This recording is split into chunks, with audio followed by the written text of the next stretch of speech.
Well, hello, y'all. My freedom loving brothers and sisters out there.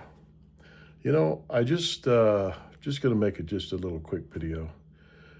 I just went to pick up something to eat, got on my scooter, headed down the road, picked up my food. And when you're on the bike, I'm sure everyone that rides experiences this without exception.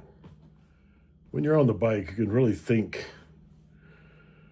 It's like everything expands and it becomes clear, and it's really fascinating.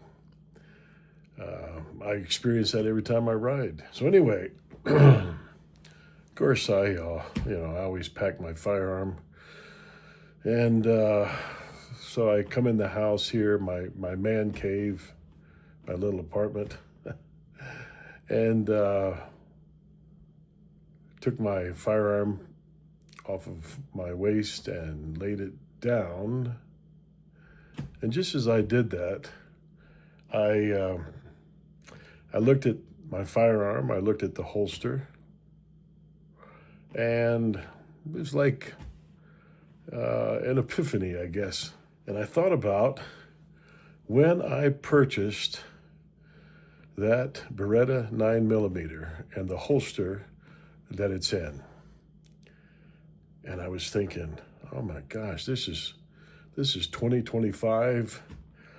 I purchased this thing in about 1992, 93, somewhere in there. It's a few years back. And as I held it in my hand, here, I'll show you. I'll cover up my face.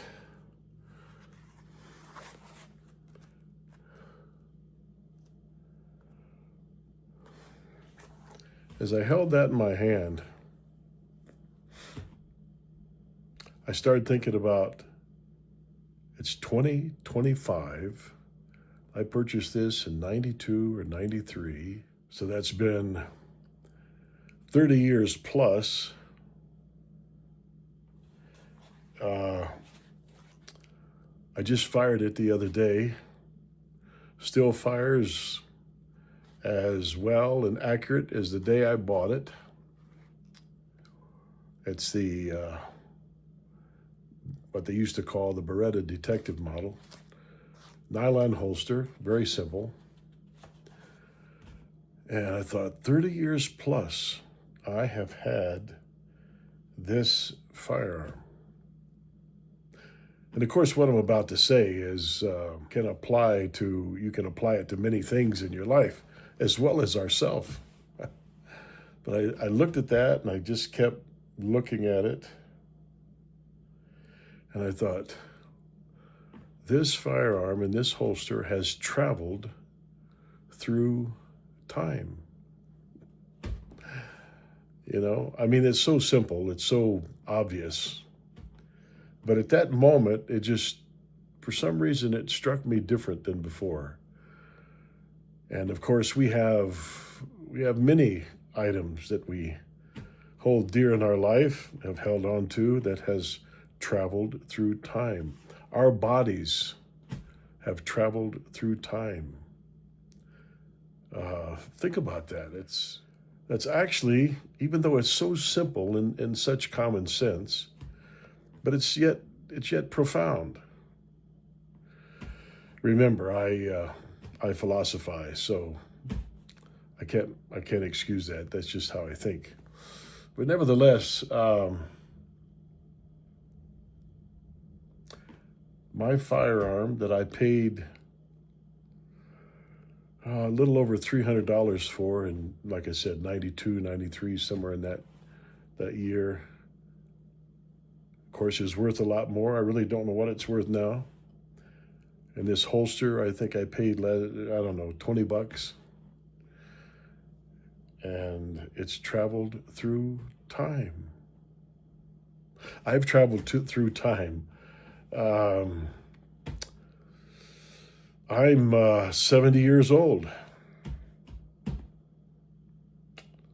which seems very odd, but I've traveled through time.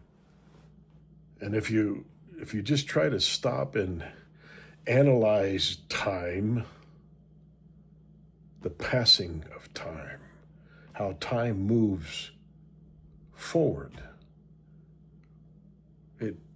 there's not a pause, there's not a break, it doesn't take a break or a lunch break. It continues forward. We look back in time, but that's only with our memory.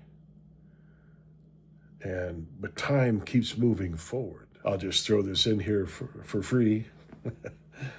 That's why I don't really think of birthdays the same as I did when I was younger. Because now I realize that every single birthday, though as momentous as it is, but it brings me 1 year closer to where, in this context, time as I know it now will stop for me. And they'll scatter my ashes in the mountains as I have requested. But though time will stop for me when I draw my last breath, it will still keep moving forward. It's just that I have reached the finale of my time to exist and function on this plane of what we think is reality. So anyway, it might seem kind of goofy or silly, but it's just what struck me at that moment. So I thought, well, I'll share it with my brothers and sisters out there. And I encourage you to be more conscious of time and enjoy everything you can in this time capsule that we exist in.